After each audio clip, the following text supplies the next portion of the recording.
Alrighty then. Just want to watch the butterfly. What is up, everybody? Hello, people on Facebook, YouTube, The Great Transition. Welcome, everybody. If by any stretch of the imagination you're new here, then we want to tell you welcome. If you feel deep down that the world is going through something big, something epic, yet also weird, strange, unfamiliar territory, you're right. We're here to tell you you're absolutely right. Something big is happening, but you know what? We think it's a good thing, and that's what we want to talk about. So, welcome to the Great Transition. How are you, brother? I'm good, man. Very weird week. Can you hear me Weird. okay? I can hear you. Maybe turn it up a Okay, good. I notch. was I Just, was just flat. What does it say it again? maybe turn it up like a notch, just like a little Okay, bit, gotcha. Okay. just a little bit Um, more gain. there we go. Okay. It's good enough, yeah. Y- yeah. Strange, you said. Strange. Strange, talking about it and understanding the system and then actually having to process it all emotionally inside. Two different things. You know what I mean? No, explain. No? Okay. Well, it's one Uh, thing to say that you know what? You take like an example from normal life with people.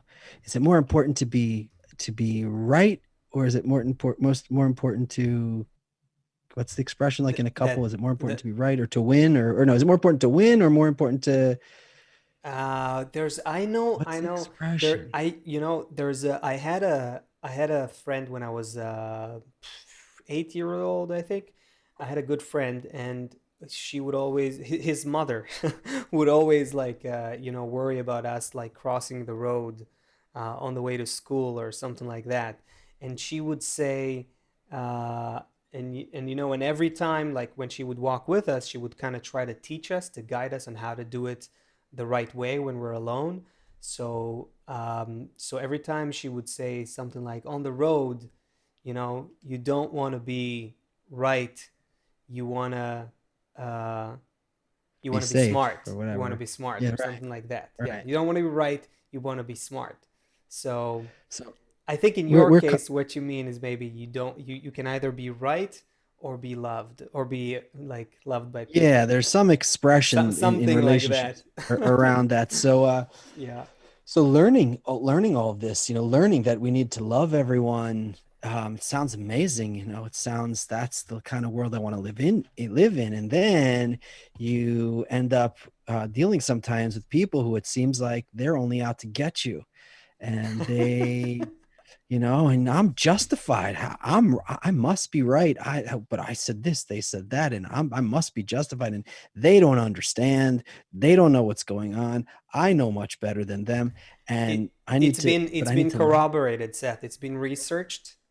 I was Yeah, just I was just reading that article from like I think it was the head of neuroscience department somewhere, together with social cognitive research, and they figured it out that in 99% of the cases, Seth Brightman is right, but the others are wrong. But so that just let's talk applies to about. you. So yeah. Thanks for the backup. Um, so to be able to love others when it's kind of going against what what I want. Yeah. No, It's I don't. so there was You want to be you don't relate. clear. You want to be clearer about what you're, what you want to talk about. No, I don't actually, not yet. All Let right, me tell you something else though. all right. Um, in the old world, before Oh, before sorry. uh, before COVID, there was this thing called snowboarding. Have you heard about it? Of Snowboarding in the Middle course, yeah, East. sure. Snowboarding. Okay, Yeah, yeah, so all right. So we yeah, had yeah. I had snowboarding here. you know who would Mushi, which we both know. He would Michael Senelevich. He would go at least I think twice a year to do Oh, I love it. snowboarding, like with a bunch of people. Anyway, yeah, sure. A bunch of people do Okay, that so he's too. a big guy, so he has a long way to fall if he falls. But so learning Yeah. snowboarding is a little bit difficult. There's like a learning curve there, but once you get it, you're just basically like floating on the Dude, I snow, and was a it's so skateboarder in my teenage years for like a good 2, 3 years. I was pretty good. I was not that bad, actually. So, and Something I didn't, it's a similar thing. something I didn't know. Okay. You didn't know So, that? Really? I didn't know you were a skateboarder. So Yeah, yeah. it gets like bitter cold here in the northeast of the United States. So like 10 years ago or so, I took one of my sons to learn. So I sat there at the bottom and let him go with the instructor a bunch of times, and he was super. It was so cold, it was like torture. Like as soon as the wind, as soon as you get out of the car, the wind, like your cheek turns into like an ice cube. It just like everything hurts. It's so cold. But we had traveled and we were there, and so I wanted him to stick it out. So by the end of the lesson, it was like 3 hours or whatever. He came down, and we couldn't get his foot out of the binding. I don't know what, like your boots go into this binding and then they're held onto the board. Yeah. He was freezing cold. He was uncomfortable. How old He was he was again? maybe 9, something like Okay. that. I don't know, 8. Okay. I couldn't get his foot out of the binding, and he started freaking out, like getting almost like Oh, no. claustrophobic about it. He just wanted to go inside. Yeah.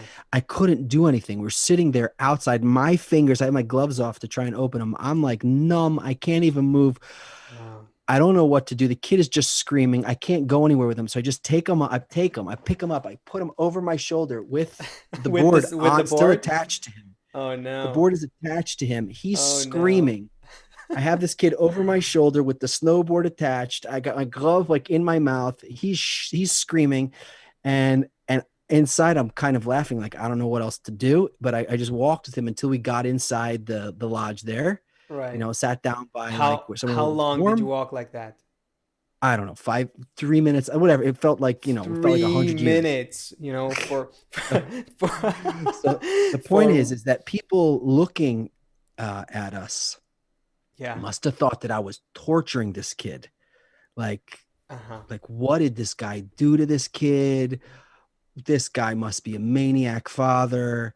Like, what's wrong with him? Yeah. And I thought as I was walking with him, like, and I saw people looking at me, like, I'm just trying to help him. Like, this is fun. I want to like take him out and be able to snowboard with him. And we're here for a lesson. It's too cold. Okay, we're going in. I can't get the board. I had nothing else to do.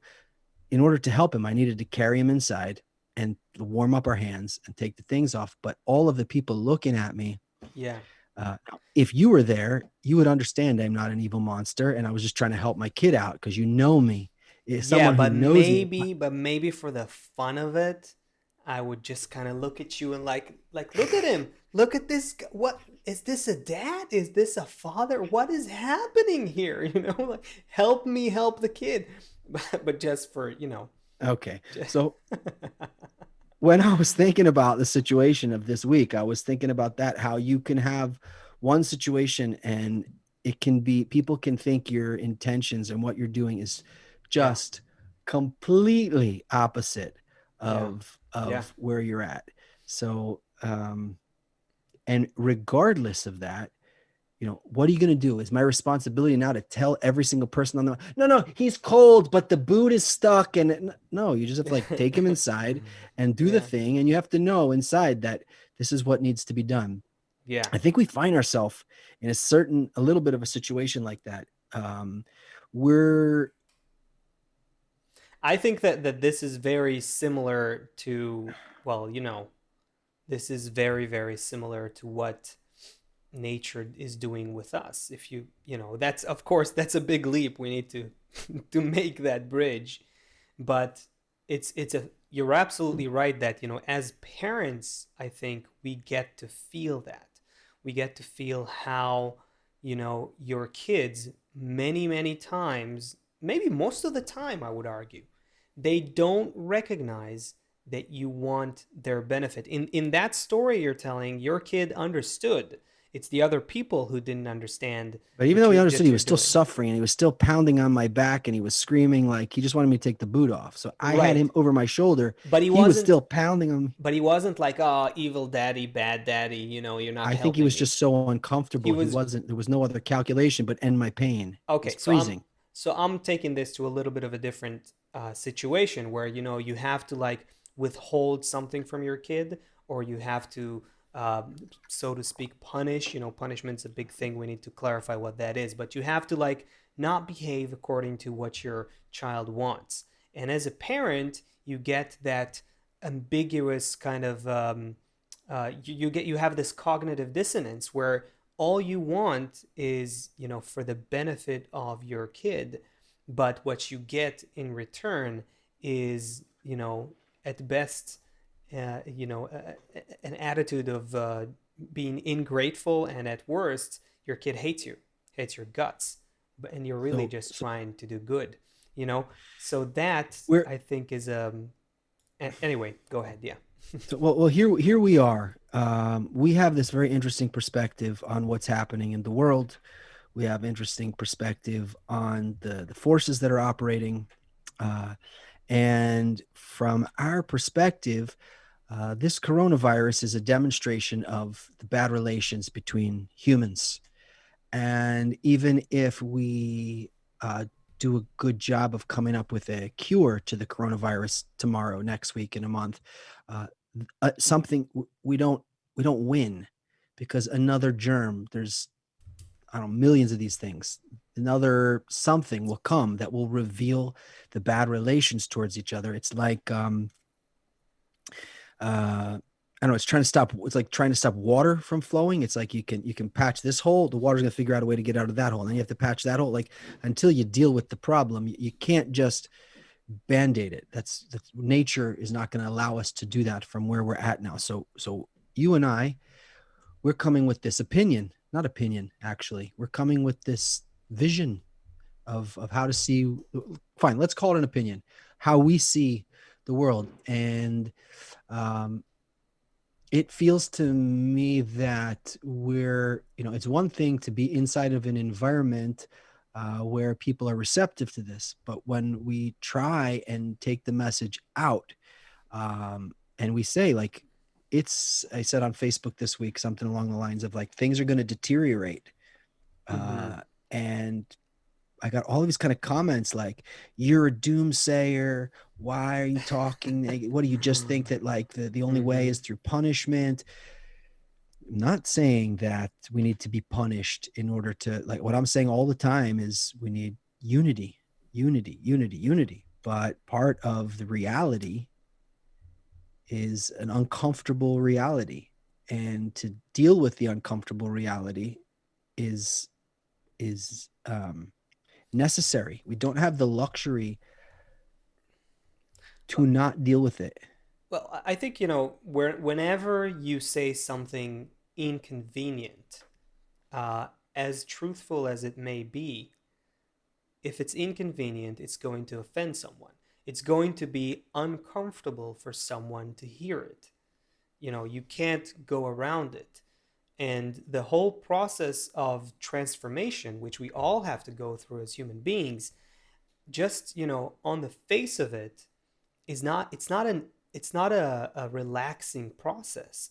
Evolution is not a relaxing process.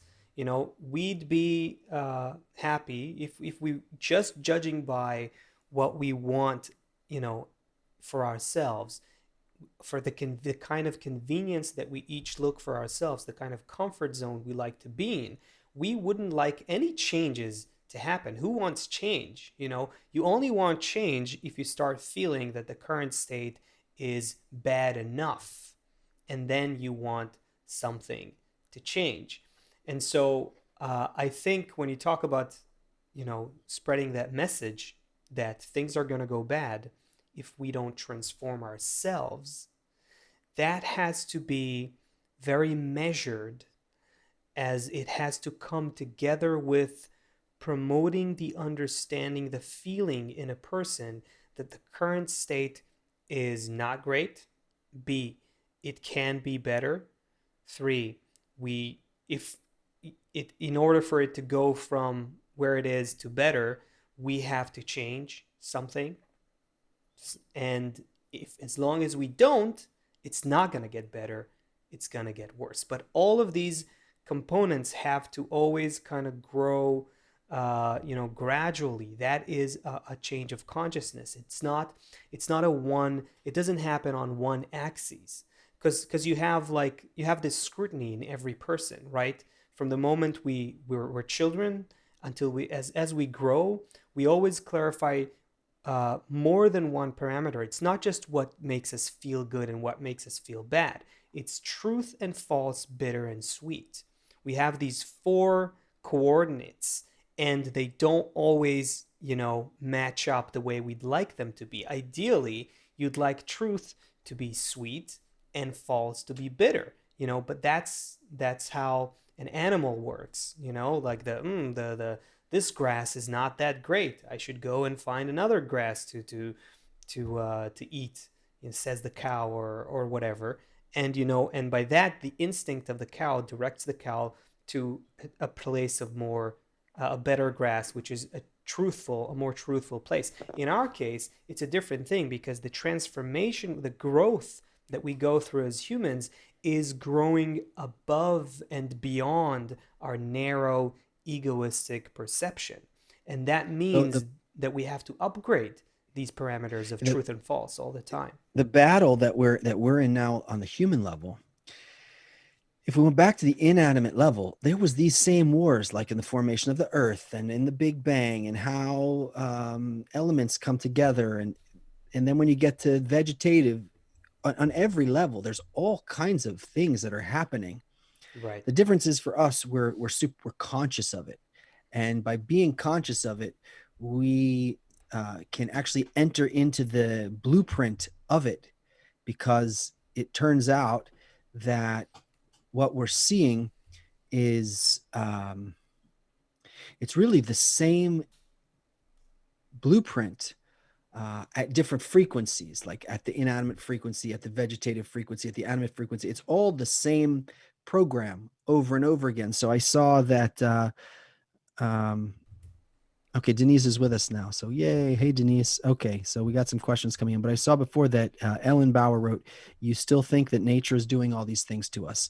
There's only nature doing anything ever. There is no Rockefeller somewhere who is, or some Bill Gates somewhere, or anyone who is somehow detached from nature. When that Yeah. person wakes up in the morning, where does that person's thoughts come from? Where does that person's desires come from? What characters or traits are in that person? Where's the DNA? Where do the genes come from inside of this person? All of it is ancient, ancient, ancient, like copying from one book to the next book to the next book. There's only nature operating. So if we and David, I saw Mancini asked earlier, how come nobody else knows this? Well, anyone who studies what's going on in nature, uh, these things are, I mean, scientists understand. A lot of scientists understand the I system. There, agree. I think that look, anyone who studies the laws of nature will have a better grasp of the situation than someone who doesn't. Now it just depends on the level at which you study the laws of nature. What kind of laws are you studying, and and to what extent, what scope of them? You know, uh, what we're into, the authentic wisdom of Kabbalah, is beyond all of the misconceptions, is really just the study of how the laws of nature apply to human evolution. And that is exactly what you need to know if you want to understand all these pressures that we're going through right now, and where they're headed, where they're going.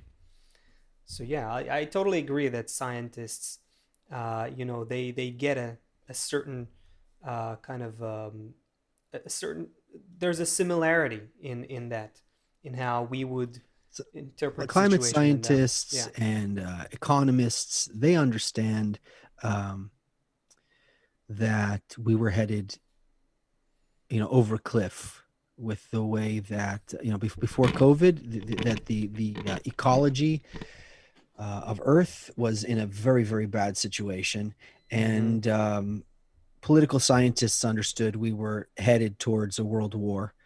Um, this is Here's here. This is just like kind of very relevant. This is something soft. The problem is yeah, the problems that yeah. we're facing are so big that a person feels totally helpless uh, against it. But what we keep forgetting, what we don't understand, is where the solution is. The solution is not that you're gonna create some NGO, some non-government organization that's gonna go and save everyone, or gonna vaccinate every child. We're we we have to look at ourselves as part of the system. We have to look at where within the system we can activate the system. And we do that with our thoughts. We do that first with our thoughts. So, um, What do we do these, with our thoughts? what we do with our thoughts, that's where we start the correction of this, all the mess with the climate, Hmm. all the mess with the virus, all the mess with the economy. Our solution begins in our thoughts, that Let we me start to think. let me show you something. First of all, Okay. did you catch what I tried to Bunch of economists said that the world is going to hell. uh no, the this. Did you see this one? Fifth of countries at risk of um, 20% e- of ecosystem ecosystem collapse. collapse analysis finds. This is again. This is the funny thing about these.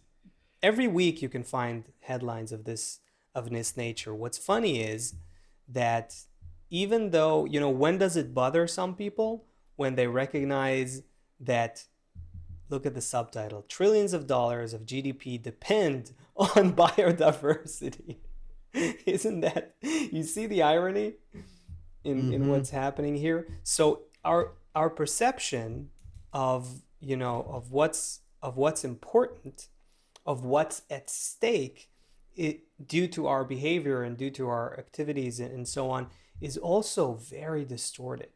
It's very, very, we measure it according to, again, truth and false, bitter and sweet. We measure it according to what we think we want to see. So now with COVID, you just said our thoughts, affect that.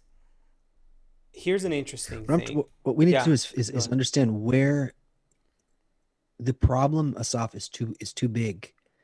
The virus, the economy, the hatred, the division. It's just every person is completely helpless against this problem if we're going to try and approach it, right? It's like, so where It's can we do something it's since we're only part of the big. system? That's the problem. It's only big when you don't understand the laws that are at play, when you don't recognize the laws of nature, when you don't understand where Okay. evolution is pushing us. Okay. If you start being focused on the prism of where the future is headed, and that is, according to the wisdom of Kabbalah, inevitable connectedness between all of us and all of nature, all created beings. We have to discover, we, the conscious part of this magnificent system of nature, we have to discover that connectedness and that oneness in our very conscious mind and heart. This is what needs to happen. This is what we're being pushed to. Once you start looking at things from this prism, then COVID, or the instability and volatile state of the world, begins to make sense because it is heading for a transformation. And the very virus that, that forces us to paralyze our current systems and to put a stop on our current connections is essentially a transition stage, helping us to, or resetting our connections so that we can start to rebuild them in the way that nature has prescribed in the This evolutionary is that process. when you think of when every person thinks, like everybody now, like think about something in your life that at the time seemed just insurmountable, some problem that at the time you lost sleep about it, it just seemed insurmountable. But 10 years down the road from now, when you look back on it, like if you did a good job in it, even if it didn't turn out the way you wanted to, you see how you grew from it. You Yeah. see how much it in some way it helped you, and in some way you're even kind of grateful for it because it helped you become, who you became. And so what we're doing now is we're back in that situation from 10 years ago with the wisdom of today. That's what we're talking about. We're talking about being in the situation with the knowledge of the future you. So already we can now, so I'm in this situation now, and I'm told and I understand that the way the system operates is that in the future, we have to be all connected, all united. So today, I'm going to start behaving that way, even if in my feelings it feels bitter. It doesn't feel right.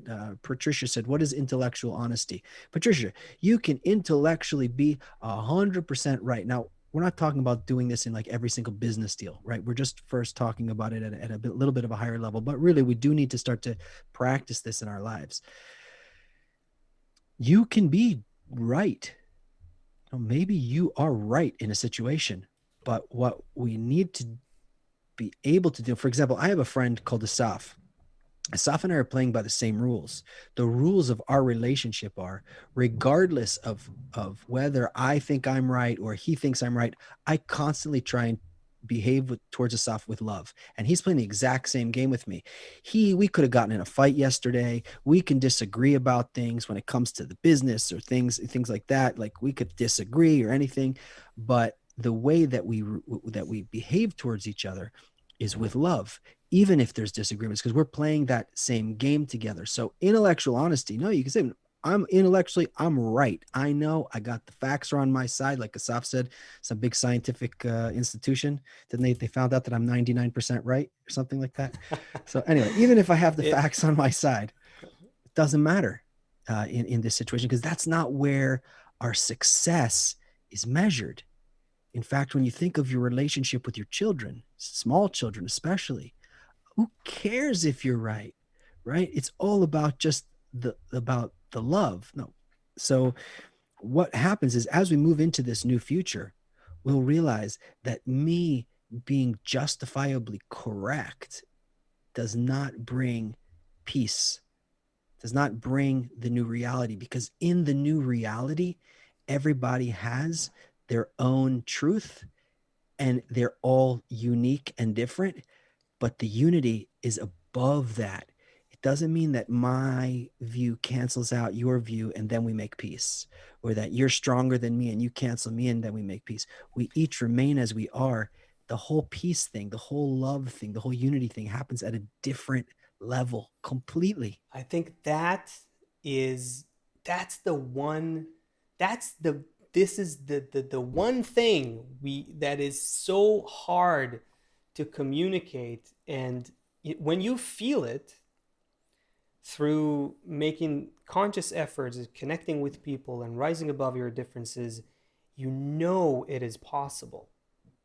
You and I have been in numerous situations like that, like those, and in our events where we held, we were in global events with people, thousands of people all around the world, very different from you. Some some you don't at all. Some you come from different background, different mentality, different religion, different whatever. Have different political opinions, and I think what we got to feel is something that this is the feeling. It's not going to be intellectualized. It's not going to work. Where people have to feel this. People have to feel that there is a higher level where all of the differences and the crimes, even, and the negative, hateful attitudes that we hold towards each other,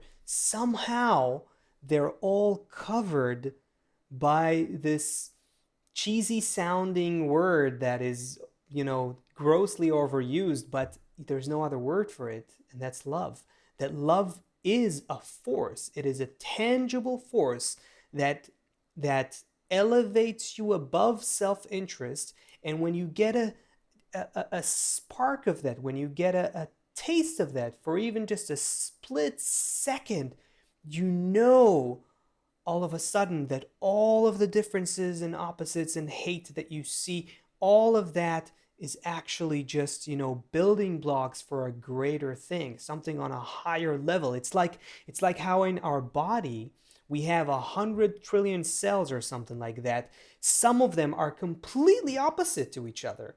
They're much more, if you study, biology, microbiology, things like that, you'd see, you know, differences, opposites that are far greater than left and right in politics. It's way beyond, I hate Trump, I love Trump, or I like this guy or hate this guy, or I think we should be like this or think we should be like that. We're talking about components that are fundamentally opposite to each other, and somehow in your body they all complement each other, and your body thrives on those differences, and your life, your vitality, your health, and everything that your body is that makes it alive is built from the connection between these opposites. And we don't feel that that level between human beings. There's And so much that's, power. There's yeah. so much power that we can generate. It's like, it's mind boggling how much power we can generate with our thoughts that we are wasting. Like, all of the problems that we see in the world today are a result of our negative thoughts towards each other.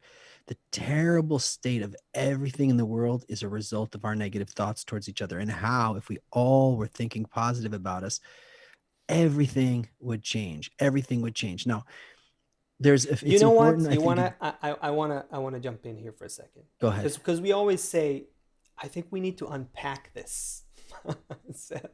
I think we need to unpack this. When we say, we always say that, because for us, it's we're kind of like zip code, and we were zipping it, and we kind of know what we mean. But I don't think when we say to people, uh, um, our negative thoughts towards each other give birth to the Okay, negative outcomes that we see. Yeah, go ahead. let me hop in. Okay. Unless you want to, No, you got no, no. Go, something. go, go. Okay, so I just We wanted to need make to a get. clarification, kind of based on something that Christopher Clark asked on YouTube. So, first of all, everybody, welcome to Earth. We're all animals, okay? We all have animal desires: food, sex, money, house, all these normal things. We're not talking about that. If you're a rhino, you have rhino needs. If you're a peacock, you have peacock needs. Leave that alone. You're not nature does not, first of all, nature doesn't judge anyway, but from the perspective we're talking about, there's no kind of judgment that I need 10 hours of sleep at night. There's no judgment that I need, 4 milkshakes a day. I'm joking, but in general, the animal level is not what we're talking about. What we're talking about is everything beyond that. So there's much more to our life than just our physical life. And this is where this wisdom totally diverges from everything else. That um, this our material development is complete. It's finished. From here forward, the development is in our intention. The development is in our spirit, so to speak, in our heart and our minds. So when we talk about the ego, we're not talking about the fact that someone's trying to make a living. We're not talking about that somebody wants a car, that someone wants a house, that someone wants sex, that someone wants. These are all animal things. The ego is kind of the attitude of everything beyond just the regular, what the animal needs. Love is this infinite force that animates everything, every billions and billions of stars and all of the galaxies and everything. There's some giving force. It's endless. However, everything we experience is limited. When we can get out, so all of this thing of think good about other people, do this to other people, what it really means when we get down to the science of it is, when we are able to start identifying with everything outside of our skin, we will feel eternity and whole. As long as we identify with everything inside of our skin and pointing inward, we constantly feel a lack. We constantly feel um, limited. Yeah, we have Christopher Clark here asking on YouTube, "What is love? What is ego?" I think that's a good place to go right now. If we're already like defining things today, um, yeah, love. Love is, like Seth said, it is the the guiding force of behind all of nature. It is the enlivening force that creates, sustains, and guides all life. It is the force that gives life, and its quality, the quality of that is love, is that of unconditional, completely, um, completely unconditional and absolute bestowal. It is a force that doesn't have a thought of self. It is a vector that goes only outwards. It is a provider of infinite energy because it has no quality of reception. It is infinite plus. It is the force of giving. That's what love is. We have no concept, no contact with that force in our life because we're opposite. We were created as an opposite replica of that force. And therefore, any love that we think of is always at the end of the day based on some self interest. There has to be some self interest involved, otherwise, we wouldn't be able to perceive it. That's where we start as human beings. Now, the ego is that's exactly is the opposite quality to that. The ego is the conscious sense of separation from the rest of nature. That's something that only human beings have. All the other animals, all of the rocks and minerals, all of the plants and vegetation, everything that exists in nature abides by the program of love, of mutual reciprocity and bestowal across all the elements of nature. The only creature who is consciously divorced from this harmony is us, or the human ego. But that is what gives us the ability to later consciously re enter that harmony and love of nature. So that's what we're talking about. And COVID and everything else that's happening right now, if we look at them through this prism of where we're going, you suddenly see these are clearly just nature's guiding forces. I'd even say loving forces, mercifully,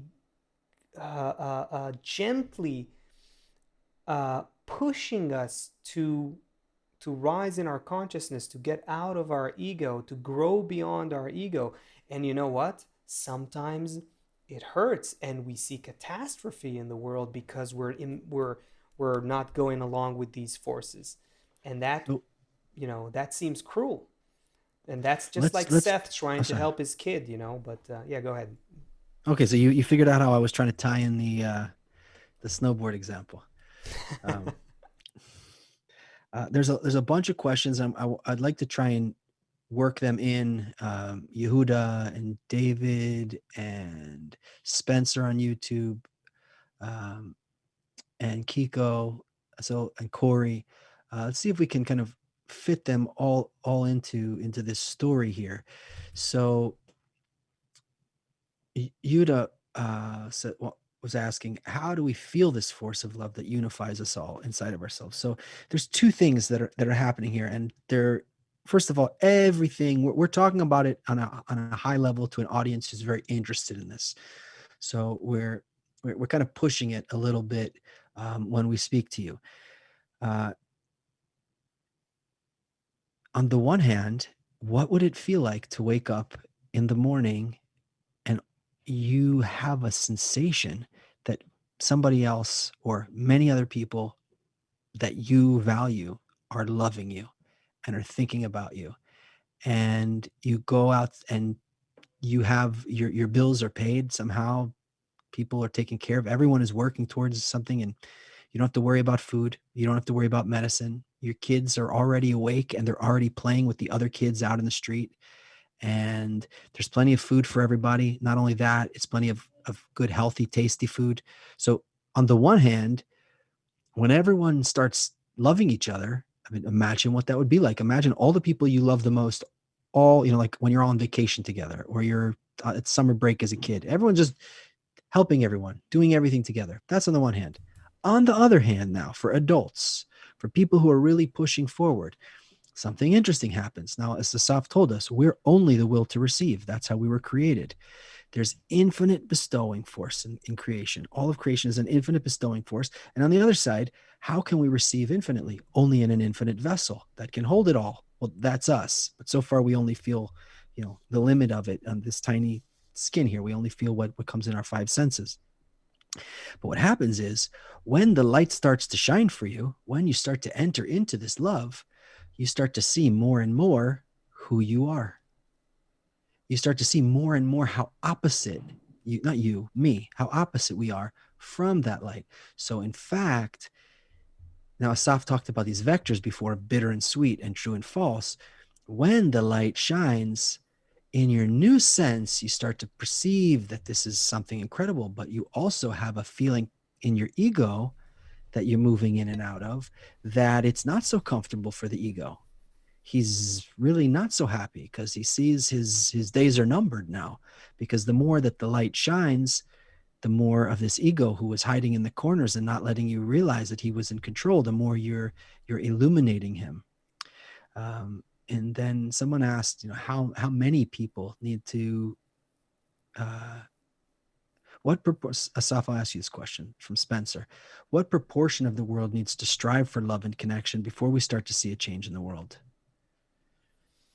It depends what you consider change, Spencer. I mean, change is already happening. It's happening hugely. It's happening big time, especially in 2020. Every day, that's the way I feel the world today, the way I see things. The world is changing very, very quickly.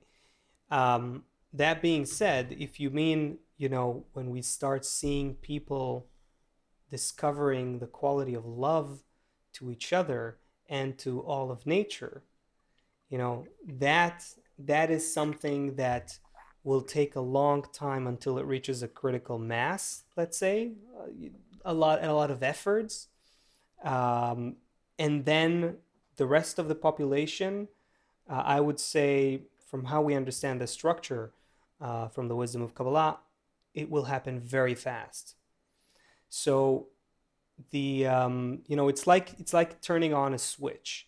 Maybe you need to find it, and you need to see where it is, and you need to detect to understand how Lay to. all the wires and everything. Exactly. But once you set it all up, and you just hit the switch, that's it.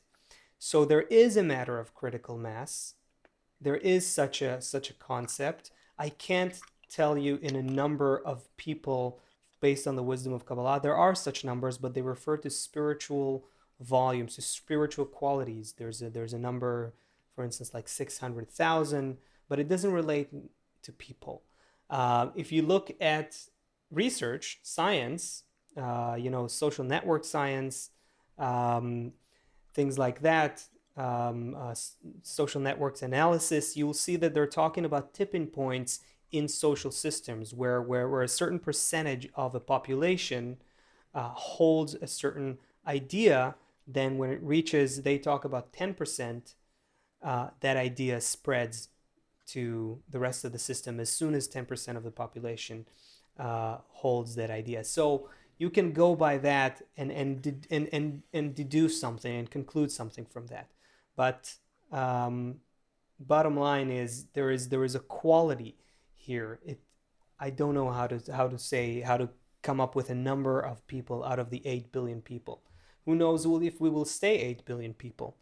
I don't want to scare anyone, but a lot of things. This can go where we are now is a very dangerous. We have to say this. People need to understand this. We're at a very dangerous crossroads This is what I got a lot of right help for right this now. week. Yeah, but you didn't have 40 minutes of prepping the people They and just saw and me carrying the kid with the snowboard and they're like, this guy is a real jerk. so it's a crossroads. It is a crossroads. Look, we can't just expect that everything can definitely just go smoothly into the positive transition that we're talking about here. It won't necessarily go that way. We hope that it will. We're working for it to go in a positive direction, but we're at a crossroads. Why? Because nature is trying to shape us and mold us into this new template, and at the moment, our minds and hearts are either blocked to it or down, just straightforward resisting it. When we're trying to go back to the old way of life, when we're trying to, not heed the message, when we're not trying to heed the message. So it really is a matter, a very delicate situation that we're in right now. We are at a moment where we're not deciding about the future. The future is already there, just like the fruit has in its DNA its final form. Same thing with the collective evolution of humanity. It's very clear that we will need to consciously discover our connections, but how do we get there? How fast? How smooth? How great of a process it will be, or how daunting, scary, uncertain, and full of suffering? That's up to us. That's up to us. And so, consciousness, awareness, the concern in one's heart for all of humanity to wake up, that is what's needed from everyone who's hearing this message. And we Yeah. have to actively do it when we don't really feel like it also. And the way that we can do it, it's we really can't do it on ourselves. Nature designed it in this way so that we will want to connect with each other. And what happens is, to all of our friends here who are with us from the Canary Islands and Tenerife and Ethiopia and Colorado and Brazil and Norway and Greece, Ohio, Quebec, California, Puerto Rico, Canada, Egypt, Taikiko, and Florida and Colorado and Mexico and the UK, Nairobi, Kenya, and Philadelphia, Colombia, Sri Lanka, wow, Denmark, Arkansas, New Woohoo! Orleans, Guatemala, Alaska, Louisiana, North Carolina, Austria, and Los Wow. Angeles. Everyone, what is happening here is we are in an environment together where, even though I wake up and I say, I don't want to do it today, but I know you're all with me. I know I have an obligation to you. I know that we're doing this together. And so I do it, right? I'm obligated to David Mancini to make sure that I stay focused on what I'm doing. I'm obligated to everyone here to be in this. We're obligated to each other to be in this. And so then when I wake up, it's like Isoke asked a question about a child, and we'll get to it in a minute. But, I'm exhausted at the end of the day and I sleep and my baby starts crying at 3 o'clock in the morning. I get up. I don't even think about it. So our obligation that we develop towards each other, that we put ourselves in an environment we're all trying to love each other. People, someone asked before, do we just do this with the people who believe what we're doing? And we talked about, do we behave like this with everyone? The people closer to you, you behave in a more practical way. Of course, you're thinking about them, but you can also bring them a coffee, rub their back. If they like pickles, bring them pickles. If they like ice cream, bring them ice cream. The people who are further from you, so you don't get involved so much it's more in our thoughts, and we start to imagine what it would be like to be able to love uh, everyone. And by doing this, it starts to calibrate our internality. So Isoke, when you asked, how does a mom help her children? Since there's no coercion in spirituality, right? So, um, well, it's actually super very very natural, because all of these things will naturally come out in the children, and the children will naturally ask every question because they just came out of the ground. I mean, they're fresh out of nature and they're stuck in here. So when the siblings fight with each other, he's, oh no, we don't fight, not fight, love your brother, love your brother. No, sit down. Wow, I know what you mean. I know sometimes we have these feelings of towards our brother that we really get angry. Like, that's real. That's actually what the kid feels. That's actually how nature made the kid to feel. And then you are acknowledging to the child exactly what the child is feeling, which matches actually the programming that nature gave the child. And then you say, but in our family, we want everyone to be happy. And of course, parenting takes 20 years, so you have to repeat this many times with many nuances. But what the simplest thing is, all of the normal examples are going to come up in life naturally, because this is nature's program. So as these things come up, my child stole something, my child hit somebody, my child broke something. Okay, so wow, you speak to them about it. Just blah, blah. No, you understand where these things came from inside of them. How can you relate to them yourself? How can we see even that we see the leaders of our nation acting like this? But we want to be in a world where it's good for everyone, where we feel love. And so, how do we deal with these things? Asaf, there's so many questions here. Do you see all these in the chat? Yeah, I see a couple here. I see we have Alexis Miller, who I believe is asking for the first time here on YouTube. So let's see what Alexis you Miller. All right, let's first time. yeah, let's see what the question is. So you're basically saying if you believe your thoughts, you suffer. If you don't believe your thoughts, you're in heaven already totally connected. I would say this. I would say this. When we're talking about spiritual development, we're talking about um, a certain split that happens without a person, within a person, and it's a very, um, very surgical, internally surgical, precise kind of a process. It's like splitting an atom. You begin to peel yourself off of your ego by becoming aware of it. So you begin to know, you begin to have a space inside of you between you and your ego. You begin to recognize that a lot of the thoughts that you have are automatic forces of nature that are driven by this vector that you have inside you to constantly try to take everything you possibly can from all of reality for your own benefit. It's a program that it's a super paradigm.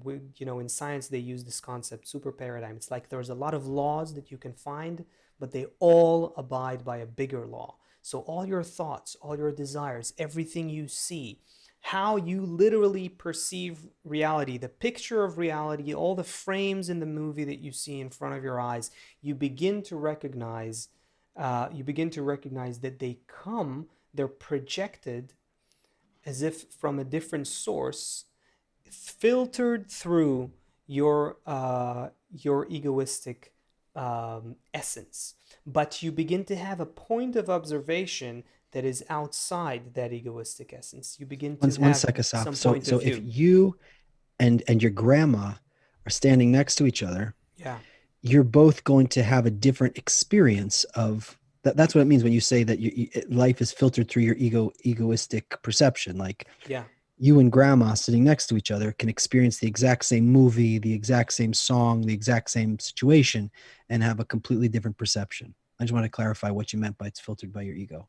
Yeah, and then you begin to see that you have the same holds true for you and your ego. You begin to see that there is a different way to see the world, to see others, to see nature, to see the news, to see everything that's happening. And you can see that if you look at it through your innate egoistic perception, you see it one way. And if you look at it through this new perception that you're developing, where you make a conscious effort, you exert, you labor to find that different observation point, which is through connecting with others, through thinking about connecting with others, wanting to connect with others, you suddenly start seeing a different reality. So, with regards to the question, you begin to experience you begin to have the experience of not trusting and not believing your own thoughts when you identify that they come from the ego. But I don't know if that's what you wanted to ask. Okay, Alexis, I'm sorry. This I took this very to a very But also, I get specific. nervous when you talk like that, when Uh, you say not to trust your thoughts, because I know what you're I know. saying, Yeah, but a person still has to yeah, live a like you still have to analyze them. Here's the thing: we're not angels on purpose, and we're not animals on purpose, but we are completely controlled like animals. What am I trying to say? What I'm trying to say is we realize, we will discover that we are completely in the most exquisite, harmonious system, the system where everything is perfectly connected. And we're not going to create something else. That's what we're going to discover, that we are the greatest thing ever. We're going to have to arrive at it emotionally.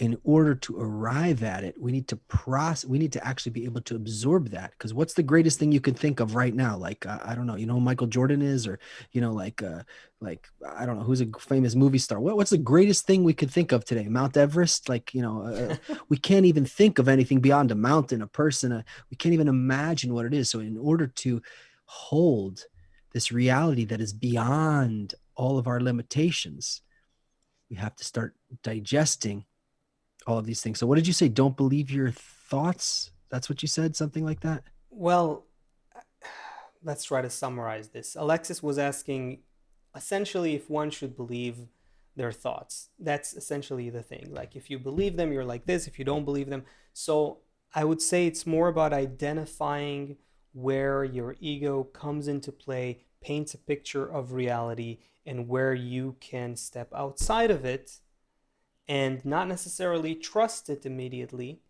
because you can identify that you can see reality outside of it, and it looks different. And now here's another thing I want to say here. Chihart asked, "Do you regard all things to do with the ego as a negative?" And I think other people said yes or no. There's some sort of a debate on that in the chat, and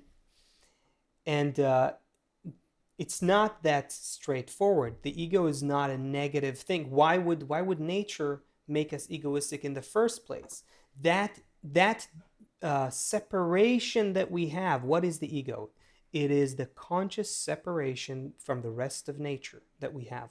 Okay, the fact that we have that as humans separates us. It makes us divisive towards each other, exploitive of nature. All of that. That's bad, sure, but it's necessary for growth, because only by that we can become independent, and then of our own will and accord we can then build a consciousness of connection with each other and with nature, and be beyond the level of the programmed plant, mineral, or animal. That's the double-edged sword of being a human, and that's the crossroads that we're in today, and that's the great transition that we're going to have to go through, hopefully with as the least amount of suffering possible. And the more of us all over the world recognize this, the more people all over the world begin to see this, the more we begin to recognize that COVID and everything else that is happening is pushing us to this. This awareness will spread through the network. It will ripple throughout the network of humanity, because we're all connected to each other. That is a fact, whether we see it or not. That is something that scientists from all kinds of realms of and fields of research are seeing.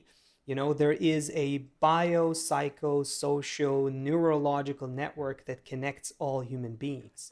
And so the great transition is when that awareness of the inevitable future of human connection spreads through the network, and we all rise to a whole different dimension of experience with each other and with nature. And I think we have to conclude. Final words, brother. I'm still voting for a 2-hour show. There's so many questions. There's so many friends here. There's so much to open up. And I get nervous when we say something and we don't get an opportunity. Like, for example, when you say, don't trust your thoughts, like we need to open that up for 5 minutes and explain what does it mean, so that everybody is stabilized with these concepts. But Hey, you okay, guys, final I would thoughts. say throw your thoughts, additional suggestions, questions, things you want us to discuss in the comments. We will read the comments until the next show in the comments section, and then we'll read it on before the next show, and then we can continue the conversation from there. Hey, you know,